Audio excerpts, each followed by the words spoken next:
প্রতিনিয়ত যেই বাচ্চা ছাড়া বিড়ি খান, এই দুর্গন্ধওয়ালা মুখ নিয়ে কেমনে নবীজি সাল্লাল্লাহু আলাইহি সাল্লামের সামনে দাঁড়াবেন? আল্লাহ নবী সাল্লাল্লাহু আলাইহি সাল্লাম জিজ্ঞেস করবে না, উম্মত 60 বছর বয়সে বুঝি বিড়ি খেতে হয়? 70 বছর বাঁকা হয়ে গেছো, বুড়া হয়ে গেছো, হাড্ডি মাড্ডি শরীরের সব দুর্বল হয়ে গেছে, তারপরেও এই বদভ্যাস ছাড়তে পারলা না? আজ কোন লজ্জায় উম্মত সুপারিশের জন্য আমার কাছে আসলা? তুমি কি জানতে না আমি কোনোদিন কাঁচা পেঁয়াজ কাঁচা রসুনের গন্ধ আমি মুহাম্মদ সইতে পারি না, আমি ঘামের গন্ধ আমার কষ্ট হইতো, সেই তোমরা এরকম দুর্গন্ধময় বিড়ি সিগারেটের গন্ধ নিয়ে কেমনে মসজিদে ঢুকলা? কেমনে আমি নবীর নাম নিলা, আজ আবার সুপারিশের জন্য আসলা? লজ্জা করে না? তাকওয়া অবলম্বন করা দরকার, গুনাহ থেকে বাঁচা দরকার, লাভ এবং ঈমান ইসলামের উপরে সবর করা দরকার। আমার সাজ আমার ইসলামের মধ্যে, আমার রাত আমার ইসলামের আলোকে, আমার দিন আমার ইসলামের আলোকে, আমার হাসি আমার কান্না, আমার আবেগ আমার অনুভূতি, আমার উচ্ছ্বাস, আমার চিন্তা, আমার ভাবনা, আমার হাঁটা চলা, আমার আহার নিদ্রা, আমার পোশাক কাপড়, সবকিছু, আমার পেশাব পায়খানা, খোদার কসম সবকিছু হওয়া উচিত আল্লাহর দ্বীনের আলোকে, রাসূলুল্লাহ সাল্লাল্লাহু আলাইহি ওয়াসাল্লামের সুন্নাতের আলোকে। এটারে সবর বলে। এটারে কি বলে? সবর শব্দের 3 অর্থ।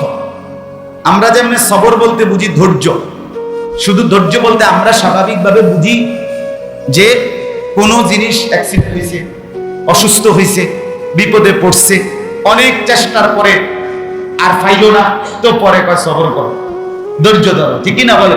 এটা একটা অর্থ সবর। এটা 3য় নম্বর অর্থ।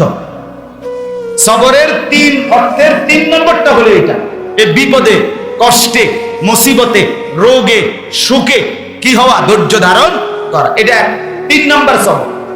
1 নম্বর সবর, প্রথম সবর হলো সমস্ত গুনাহ থেকে নিজের জান বাজি রাখা, ধৈর্য ধরে নিজেকে বাঁচিয়ে রাখা। আল্লাহর কসম এটা 1 নম্বর সবর। জান চলে যায়, চলে যাবে, আমি ভিন নারী দেখবো না, কারণ আমি যে মুসলমান। জান চলে যায়, চলে যাবে, আমি ফজরের নামাজ ছাড়বো না, কারণ আমি মুসলমান। আমি মুসলমান। আমি কারো উপরে জুলুম করব না, আমি অন্যায় রোজগার করব না, আমি হারাম টাকা কামাই করব না, আমি সুদ খাবো না, ঘুষ খাবো না, আমি মদ খাবো না, জুয়া খেলবো না, আমি নাফরমানি করব না, আমি গান বাদ্য অস্থিরতা বেহায়াপনা আমি করব না। এটা হলো 1 নম্বর। এটা হলো আমি সেদিন নিজে পড়ছি কিতাবুল কাবায়ের। ছেলেরা শোনো মিয়া, আল্লাহ নবী সাল্লাল্লাহু আলাইহি সাল্লাম, কসম খোদার বাপ তোমার নবী আমার নবী বলছে, যে মদ খায় নেশা করে, আল্লাহ রাসূল বলছে কাআবিদু মুদমিনু খামরিন কাআবিদি ওয়াসনিন, যে ব্যক্তি মূর্তি পূজা করে এরকম যেরকম মুশরিক, রাসূল বলছে মদ পানকারী এরকম মুশরিক। নেশা করে যে নেশা, হাদিস এটা। নবী বলছে মূর্তি পূজকের ন্যায়। আল্লাহ কোরআনে বলছে নেশা তোমাদেরকে মদ আর জুয়া। আজকের যুবক অনলাইনে জুয়া খেলে, মোবাইল দিয়ে জুয়া খেলে, কোটি কোটি যুবক মোবাইলে জুয়া খেলে, কোটি কোটি খবর নাই, করে কি কিছুই জানে না। আল্লাহ তাআলা কোরআনে বলছে মদ এবং জুয়া এই দুইটা তোমাদেরকে ইয়াসুদ্দুকুম আন যিকরিল্লাহ ওয়া আনিস সালাহ, তোমাদেরকে আল্লাহর স্মরণ থেকে বিরত রাখে, তোমাদেরকে নামাজ থেকে বিরত রাখে। নেশা। আরো আরো ভয়ঙ্কর হাদিস শুনবেন, কলিজা শুদ্ধা কাঁপ দিল। হাদিস শুনবেন, আমার কলিজা শুদ্ধা কাঁপে, এটা আমার বলতেও শরীর শিহরে ওঠে। নবীজি সাল্লাল্লাহু আলাইহি সাল্লাম বলছেন, যে ব্যক্তি নেশা করে, মদ খায়, একটা সময় সে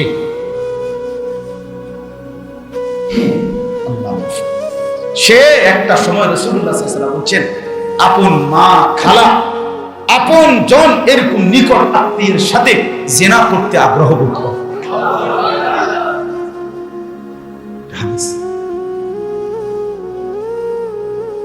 মান শারিবাল খামর ফাকাদ ওয়াকা আলা খালাতিহি ওয়া আম্মাতিহি,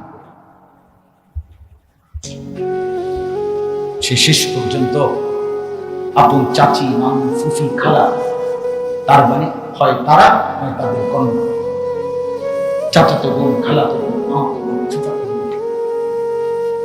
এমন কোন স্বজনের সাথে জিনার ব্যভিচার করতে লজ্জাবোধ করে না। নেশা এতটা মানে নবী সাল্লাল্লাহু আলাইহি ওয়াসাল্লাম বলেছেন, যেখানেই গান বাদ্য, নবীজি বলছে সেখানেই জিনা ব্যভিচার। আল গিনা রুকিয়াতুজ জিনা, গান বাদ্য জিনা ব্যভিচারের তাবিজ। হাইশো না, যদি মুসলমানের বাচ্চা হয়ে থাকো হাইশো, রক্তে যদি এক ফোঁটা ঈমান থাকে হাইশো, যদি মনে থাকে তোমার মা মুসলমান, তোমার বাপ মুসলমান, তো হাইশো। দয়া করে নিজের উপরে রহম করো, নিজেরে নষ্ট হতে দিও না। ছেলেরা বাপ, নিজেরে নষ্ট করো না, নিজেরে বরবাদ করো না। আমার অনুরোধ, সমবয়সী বন্ধুগুলো নষ্ট করে দিবে, সমবয়সী ছেলেগুলো নষ্ট করে দিবে। কেউ তোমারে মদ খাওয়া শিখাবে, কেউ তোমারে জুয়া খেলা শিখাবে, কেউ তোমারে নারীর ফান্দে ফেলে দিবে, কেউ তোমারে উলঙ্গ ছবিতে অভ্যস্ত করে দিবে, কেউ তোমারে জিনার ব্যভিচারের রাস্তায় ঢুকায় দিবে।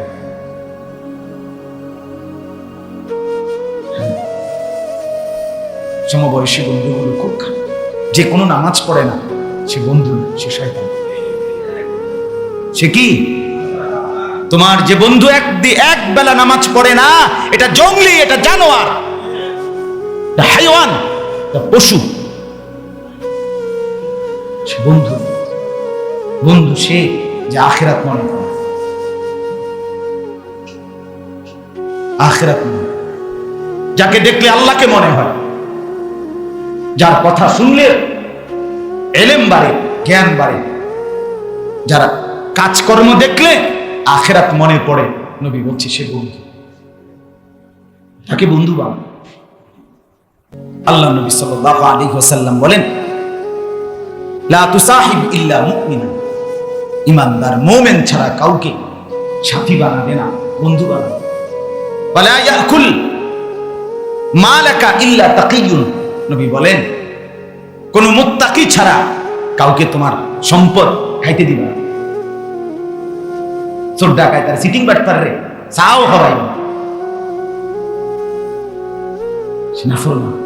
পাপি। আল্লাহ আমাদেরকে বুঝ দান করে। এই দুইটা শব্দ, আমি যে দুইটা আয়াত করছি, এই দুইটা শব্দের কথাই শুধু বলতে চাই। একটা হলো তাকওয়া, আর একটা হলো সবর। বলেন, একটা কি আরেকটা হলো? ছেলেরাও বলো ভাই, তাকওয়া সবর। তাকওয়া মানে আল্লাহ ভীতি, সবর মানে ধৈর্য ধারণ। তাকওয়া হলো তিন জিনিস: গুনাহ থেকে বেঁচে থাকা, ইবাদতে অভ্যস্ত হওয়া, আল্লাহকে ভয় করা। সবরও তিন জিনিস: গুনাহ থেকে সর্বশক্তি দিয়ে বাঁচিয়ে রাখা, আল্লাহর ইবাদতে সর্বশক্তি দিয়ে লেগে থাকা, যেই কোনো পেরেশানিতে ধৈর্য ধারণ। কথা বুঝেন না? এইবার এই দুইটা জিনিস ইউসুফ আলাইহিস সালামের মধ্যে 100 ছিল, তাকওয়া এবং কি সবর। আল্লাহ তাআলা ইউসুফ আলাইহিস সালামকে 40 বছর পরে এই তাকওয়া এবং সবর, এই দুই গুণের বরকতে দুনিয়া এবং আখিরাতের সমস্ত মর্যাদা দান করছে। এই দুই নিয়ামত, এক মুমিনের সম্পদ, ইমানদারের পুঁজি, ইমানদারের অর্জন, তাকওয়া এবং সবর। তাকওয়া মানে গুনাহ থেকে বেঁচে থাকা, তাকওয়া মানে ইবাদতে লেগে থাকা, তাকওয়া মানে আল্লাহকে ভয় করা। বলেন তো কি বলছি? 1 নাম্বার গুনাহ থেকে, 2 নাম্বার ইবাদতে, 3 নাম্বার আল্লাহকে। কিসের অর্থ? 2 নাম্বার হলো সবর। সবরেরও 3 অর্থ। কয় অর্থ? এই একই কথা, সর্বোচ্চ কষ্ট করে হলেও গুনাহ থেকে বেঁচে থাকা, সর্বোচ্চ কষ্ট করে হলেও ইবাদতে অভ্যস্ত থাকা, আর যেই কোনো বিপদ মুসিবত পেরেশানিতে ধৈর্য ধরা। কারণ ইনি ছাড়া, আচ্ছা মনে করেন আমারে আজকে 3 দিন খাইতে দিল না, তো এরপরও আমি আমার আল্লাহকে ছাড়া আর কাকে ডাকার সুযোগ আছে কোন? তো মানে উনি কে? এরপর উনাকে বাদ দিয়ে আমরা কিতাবে পড়ছি মজার ঘটনা। এক তাবিঈ, তিনি হযরত উরওয়া ইবনে জুবায়ের, সাহাবী হযরত উরওয়া ইবনে জুবায়ের, তিনি একবার একই সাথে দুইটা বড় বিপদে পড়ছিলেন। ওনার 6টা ছেলে ছিল, আরবের রাজপুত্রের মতো সুন্দর। তো একদিন বাদশার কাছে উনি গেছেন। তো বাদশা যে ঘোড়া পালতো, এই ঘোড়ার পাল দেখাবার জন্য উনি ওনার ছোট্ট ছেলে, ফুটফুটে সুন্দর এই ছেলেটাকে সাথে নিয়ে গেছিলেন। তো বাদশা নিয়ে গেছে ওনারে ঘোড়া দেখাবে। বাদশা যে ঘোড়া পালে, দামি ঘোড়া, তো এগুলোর কাছে বাচ্চাটা হাতে, ছোট বাচ্চা, তো নিয়ে গেছে বাদশার ঘোড়া দেখাইতে। হঠাৎ ঘটনা চক্রে একটা ঘোড়া এই বাচ্চাটাকে একটা লাথি মারছেন, চড়ছে। এই এক লাথিতে, ঘোড়ার আঘাতে বাচ্চাটার সাথে সাথে মারা গেছে। ছেলেটাকে উনি দাফন করছে। দাফন করে কাইদা কাইটা ঘরে আসছে। ওই রাত্রিতে ওনার পায়ের মধ্যে এমন মারাত্মক ফোঁড়া, বিষাক্ত ফোঁড়া উঠছে যে পরের দিন ডাক্তার বলছে ওই সময়কার কবিরাজ, আপনার এই পাও হাঁটু সহ এখনই কেটে ফেলতে, নাহলে আপনার বাকি সব অঙ্গ শেষ হয়ে যাবে। সাথে সাথে কেটে ফেলছে। ওই হাঁটু পর্যন্ত একটা পাও কি করে ফেলছে। আগের দিন কি হয়েছিল? ছেলে মারা গেছে। পরের দিন কি হয়েছে? হাঁটু সহ একটা পাও কেটে ফেলছে। আমি নিজে আরবি কিতাবে পড়ছি। আমার একবার পাও ভাঙছিল করোনার সময়, আরো 3-4 বছর আগে। এই ঠিক পাও ভাঙার পরে আমি হসপিটাল থেকে যখন আমার এই পুরা ব্যান্ডেজ করে দিয়েছে পা, আইনা যখন আমার শোয়াইবার পরে আমার বিছনার পাশে আমার বইয়ের আলমারি ছিল। সর্বপ্রথম আমি এই যে বইটা হাতে নিয়ে পড়তেছিলাম, এইটার মধ্যে ঘটনা, এটা আমি অনেকবার বলছি আগে। তখন মানে গায়েবের পক্ষ থেকে আল্লাহ যেন আমার সান্ত্বনার জন্য এটা উঠে গেছে। কারণ উনি তখন হুঁশ আসার পরে উনি বলছে আমার কাটা পাওটা দেখাও। তো কাটা পাওটা আনছে ওনার, উনি চোখের পানি ফেলে বলেন, আল্লাহ, আমার 6টা ছেলে ছিল, আপনি আমার একটা ছেলে নিয়ে গেছেন, আলহামদুলিল্লাহ। আপনি চাইলে 5টা ছেলে নিয়ে একটা রাখতে পারেন। আমার 4টা, 2টা হাত, 2টা পা, এমন 4টা অঙ্গ ছিল, আপনি একটা নিয়ে গেছেন, 3টা রেখে দিয়েছেন, আলহামদুলিল্লাহ। আপনি চাইলে 3টা নিয়ে একটা রাখতে পারেন। মালিক, আপনার উপরে সবর করলাম, আলহামদুলিল্লাহ। হ্যাঁ, সবর, সবর এটাকে আমার ভাই, তাকওয়া এবং সবর, এই 2 নিয়ামত। এবার তরজমাটা শুনেন। আপনারা সবাই অনেকেই জানেন 10 ভাই ইয়াকুব আলাইহিস সালামের বাবার থেকে কৌশলে ইউসুফ আলাইহিস সালামকে নিয়ে গেছে। নিয়া কি করছে আমি সংক্ষেপে বলতেছি, কোরআনের বর্ণনা। কূপের মধ্যে ফেলে দিয়েছে, রশি বাইন্ধা কূপে ফেলে দিয়েছে।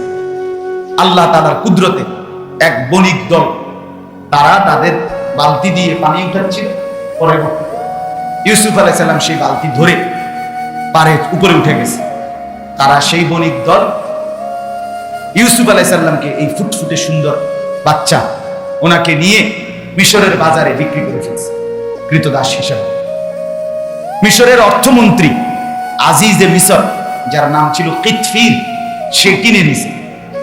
কিনে নিয়ে নিজের ঘরে নিজের বিবির কাছে জুলাইখাকে বলছে, আকরিমি মাসওয়াহু, একে খুব কদর করো, সম্মান করো, কদর করো, আদর যত্ন করো। তো জুলাইখা বিবি ঘরে, এই অর্থমন্ত্রীর বাড়িতে ইউসুফ আলাইহিস সালাম বড় হয়েছে। বড় হওয়ার পরে জুলাইখা নাউজুবিল্লাহ প্রচন্ড ভাবে ওনার প্রতি আসক্ত হয়েছে। হাদিসের মধ্যে আছে, আল্লাহর নবী সাল্লাল্লাহু আলাইহি ওয়াসাল্লাম ইরশাদ করেছেন, আমি মেরাজে, নবীজি বলছেন, আমি মেরাজের রাতে আসমানে ইউসুফকে দেখছি, ভালোভাবে তাকাইছি, তাকাইয়া বুঝছি আল্লাহ তাআলা এই গোটা মাখলুকাতে, আল্লাহর সমস্ত সৃষ্টিকে যত সৌন্দর্য দিয়েছেন তার অর্ধেক ইউসুফকে দিয়েছেন। এত সুন্দর ছিল, এত সুন্দর ছিল ইউসুফ আলাইহিস সালাম। তো জুলাইখা প্রচন্ড আসক্ত হয়ে ওনাকে গুনাহের জন্য আবদ্ধ ঘরে আহ্বান জানাইছেন। উনি বলছেন সব দিকে পরিবেশ উপযুক্ত ছিল, গুনাহ, দরজা বন্ধ, জানালা বন্ধ, সিটকারি লাগানো, নারী সুন্দরী রূপসী বংশিয়া মন্ত্রীর বিবি, এবং সে নিজেই আমন্ত্রণ করতেছে। আবার ইউসুফ আলাইহিস সালাম অন্য কোনো বাড়ির থেকেও আসে নাই যে কেউ সন্দেহ করবে, উনি থাকেই তো এখানে, কারো সন্দেহ কোনো সুযোগ নাই, সর্বদিকে গুনাহ করার সুযোগ ছিল। কিন্তু আল্লাহর কসম, ইব্রাহিম আলাইহিস সালাম আর ইউসুফ আলাইহিস সালাম ওই আবদ্ধ ঘরে এক সুন্দরী রূপসী নারীর সামনে দাঁড়িয়ে সাথে সাথে বলছে, ক্বালা মাআদাল্লাহ, আমি আমার আল্লাহর কাছে পানাহ চাই।